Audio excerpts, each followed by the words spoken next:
Isang paalala, ang video na ito ay ayon lamang sa aking sariling pananaliksik. Hindi ko nais na pilitin ang sino man na maniwala sa videong inyong matutunghayan. Kung hindi kayo kumbinsido sa mga impormasyon at taliwas ang inyong paniniwala sa kaalamang aking ilalahad, maaari kayong gumawa ng sarili ninyong pagsisiyasat para sa inyong kakontentuhan. Ang videong ito ay gabay lamang sa mas malalim na kaalaman at pag-intindi at hindi gawa ng isang profesional. Naniniwala ako na malaya tayong magbigay ng opinyon at suhestyon bilang malayang mamamayan ng Pilipinas. Maraming salamat po.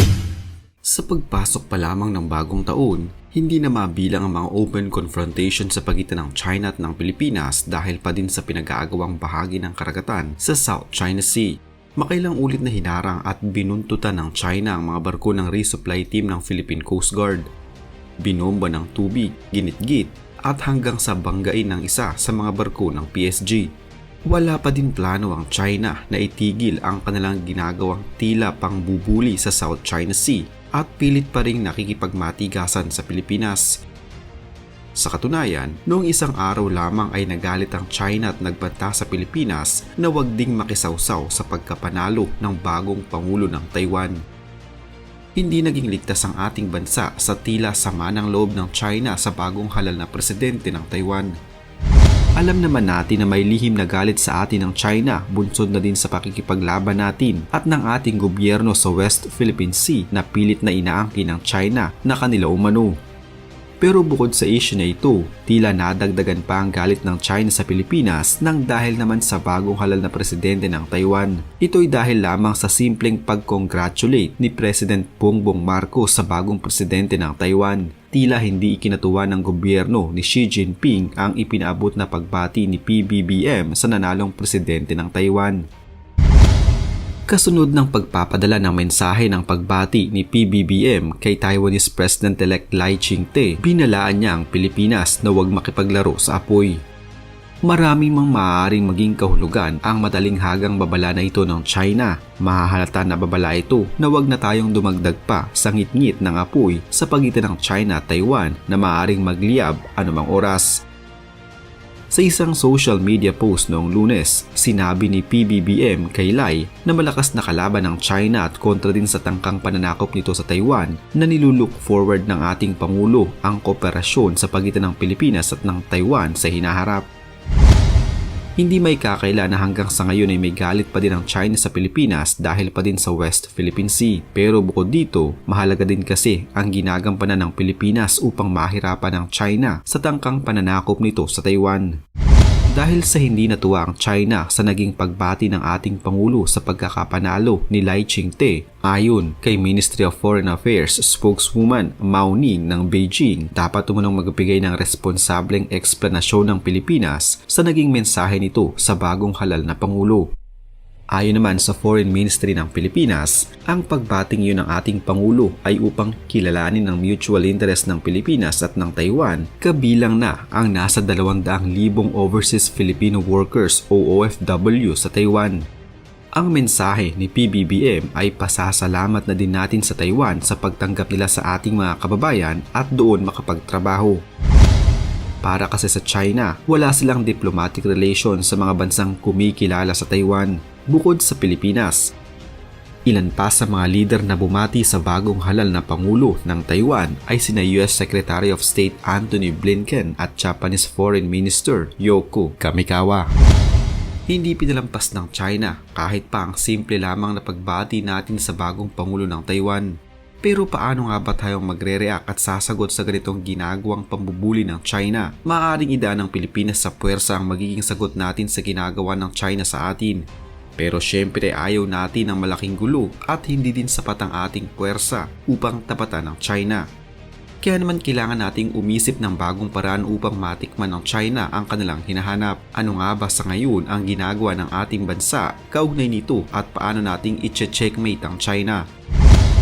Kung ang China ay may mga artipisyal na isla na ipinagawa sa bahaging sakop ng ating karagatan, nagpaplano din ngayon ang ating gobyerno na magtayo ng mga permanenteng struktura sa isa sa mga isla natin sa inaangkin din ng China sa West Philippine Sea.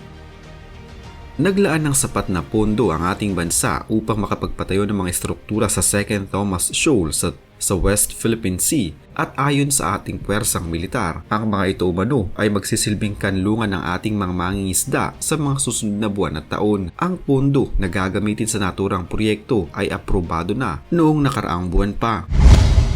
Ang naging proposed budget na naaprubahan ay nagkakahalaga ng 5.768 trillion pesos ayon sa Bicameral Conference Committee. Upang mabuo ang ganitong halaga ay nagtulong-tulong ang iba't ibang sangay ng gobyerno. Nagbigay ang Department of Natural Resources ng nasa 500 million pesos. Ang Philippine Coast Guard naman ay 2.8 billion pesos, habang ang National Intelligence Coordinating Agency ay 1 billion pesos. At nagdagdag naman ang Philippine Navy ng 6.17 billion pesos para makumpleto ang budget.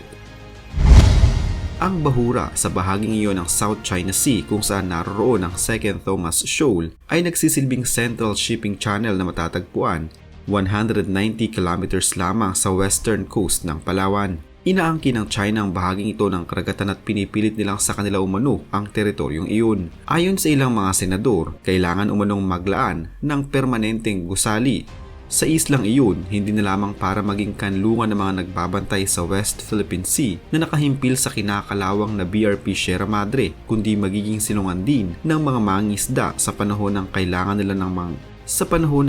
nila ng mapagpapahingahan at kung masama ang lagay ng panahon. Ang BRP Sierra Madre, kung inyong matatandaan, ay nakahimpil sa naturang bahaging iyon ng karagatan upang magsilbing outpost sa West Philippine Sea. Ang barko na ito ay unang nakarating sa lugar noon pang taong 1999. Ang BRP Sierra Madre na ngayon ay puro kalawang at tadtad na ng butas ay napakayaman sa kasaysayan at malamang na mas matanda pa ito sa ating mga lolo at lola.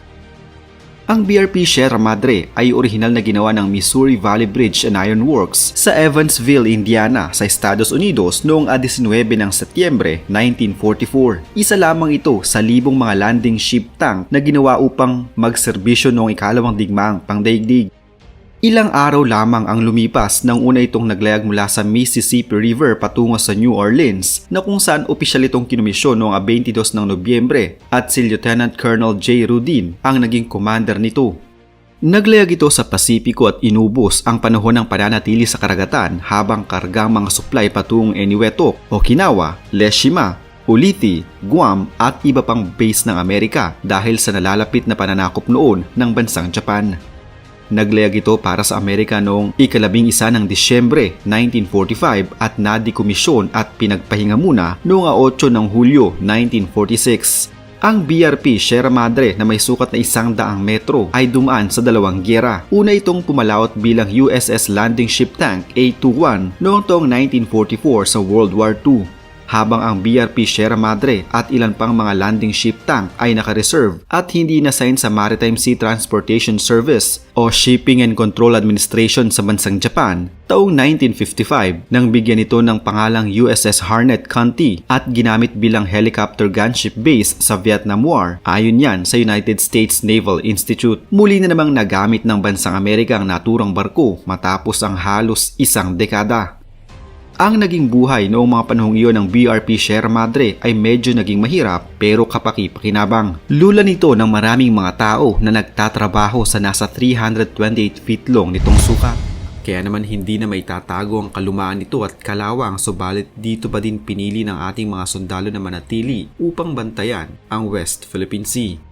Madalas ay hinaharang o ginugulo pa ng China ang mga resupply team natin na nagdadala ng pagkain at supply para sa mga tao sa BRP Sierra Madre. Bukod sa pagpapatayo ng permanenteng struktura ng Pilipinas sa Second Thomas Shoal, napagdesisyonan din na isaayos at muling buhay ng BRP Sierra Madre para mas lumakas ang ating presensya sa bahaging iyon ng karagatan. Isang desisyon na sinang-ayunan naman ng bansang Amerika at nagsabi na handa silang tumulong upang maisakatuparan ang planong ito ng Pilipinas. We shall continue to assert our rights in accordance with the Philippine Constitution and international law. The recent incidents involving no less than our AFP Chief of Staff is worrisome. Yes, but it is a proud demonstration of Filipino courage against coercion and our firm resolve to protect, preserve, and uphold our territorial integrity. Nais magtayo ng Pilipinas ng permanenteng struktura sa Second Thomas Shoal upang ipaalam sa China na hindi papayag kailanman ang Pilipinas na angkinin nila ito. Ito ang ating gagamitin upang mas maging dominante ang ating puwersa sa naturang isla. Pero ano kaya ang magiging reaksyon kaugnay dito ng China? May nakahanda kaya silang ipangtatapat na aksyon laban dito? Kung ikaw Paps ang tatanungin, dapat nga ba na magtayo pa ng istruktura ang Pilipinas sa Second Thomas Shoal?